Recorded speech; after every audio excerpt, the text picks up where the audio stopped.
بسم اللہ الرحمن الرحیم. السلام علیکم. میں ہوں صفیہ خان اور میں ہوں حمزہ اشرف. شامل کرتے ہیں ہیڈ لائنز. تحریک انصاف کی شجرکاری مہم عوامی اجتماعات نکلنے لگی. شاہ فیصل میں کالونی گیٹ کی عیدگاہ اور کھوکر کلب سے متصل عیدگاہ میں شجرکاری کے لیے گڑھے کھود دیے گئے. عوام کے ٹیکس کا پیسہ شجرکاری مہم کے نام پر ضائع ہونے لگا. نمازیوں میں شدید غم و غصے کی لہر دوڑ گئی. شہریوں نے تحریک انصاف کی شجرکاری کے منتظمین سے پلاننگ اور مناسب جگہ دیکھ کر پودے لگانے کا مطالبہ کر دیا. علاقہ مکینوں نے کہا کہ پودے لگانے کی کوئی ممانعت نہیں، پودے گراؤنڈ کے اطراف میں لگائیں تاکہ نمازیوں اور شہریوں کو مشکلات پیش نہ آئیں. سیدھی انگلی سے گھی نہ نکلے تو انگلی ٹیڑھی کرنے پڑتی ہے. بغیر شرط کے لیے سندھ حکومت کا ہاتھ بٹانے کے لیے تیار ہیں، لیکن اگر آپ کچھ نہ کریں گے تو آرٹیکل 149(4) پر گورنر راج بھی آئے گا. سندھ اسمبلی میں اپوزیشن لیڈر فردوس شمیم نقوی نے نیا پنڈورا باکس کھول دیا. مزید بولے، سندھ کی اکائی پر یقین رکھتے ہیں، مسائل کا مستقل حل چاہتے ہیں تو بااختیار بلدیاتی حکومت لانا ہوگی. کراچی میں دہشت گردی کا منصوبہ ناکام. سی ٹی ٹی نے بین الاقوامی دہشت گرد نیٹ ورک کا کارندہ گرفتار کر لیا. نثار علی نیا گروپ تشکیل دے رہا تھا. ملزم نے کئی متعدد افراد کو دہشت گردی کی تربیت کے لیے بیرون ملک بھی بھیج چکا.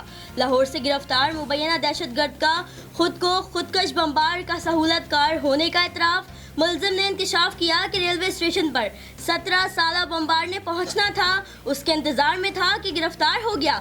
پولیس لائنز کو نشانہ بنانا تھا. پاکستان میں بے روزگاری میں اضافہ. ایشیائی ترقیاتی بینک کی رپورٹ میں انکشاف. 3 ماہ میں 15 لاکھ پاکستانی ملازمتوں سے ہاتھ دھو بیٹھے. 6 ماہ میں بے روزگار نوجوان کی تعداد 22 لاکھ تک پہنچ گئی. 3 ماہ میں ایشیا میں 1 کروڑ نوجوان بے روزگار ہو سکتے ہیں. فائنانس اور انرجی مسائل بڑے چیلنجز تھے. وفاقی وزیر توانائی عمر ایوب کہتے ہیں 2 سال میں اس قابل ہو گئے کہ 70 سے 75% بجلی اپنے ہی وسائل سے بنائیں. وزیر مواصلات مراد سعید نے بتایا کہ 2 سال ذمہ داری سے نبھائے. وزارت مواصلات نے سادگی مہم سے 75 کروڑ روپے بچائے. پہلی بار ای بلنگ کا آغاز کیا. کراچی سمیت سندھ کے مسائل کے حل کے لیے کوارڈینیشن کمیٹی بنانے پر اتفاق.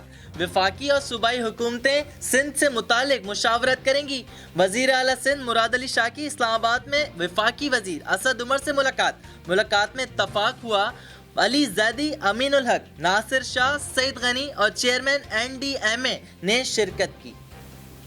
سندھ حکومت نے آستینیں چڑھا لی. وفاقی حکومت کی 2 سالہ کارکردگی پر کڑی تنقید. مرتضیٰ وہاب بولے چینی اور کھانے کے تیل کی قیمتیں آسمان پر پہنچ گئی ہیں.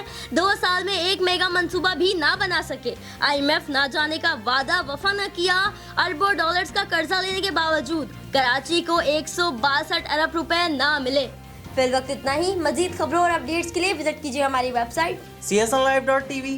اس کے علاوہ آپ ہمیں فیس بک اور ٹویٹر پہ بھی جوائن کر سکتے ہیں. دیکھتے رہیے CSN.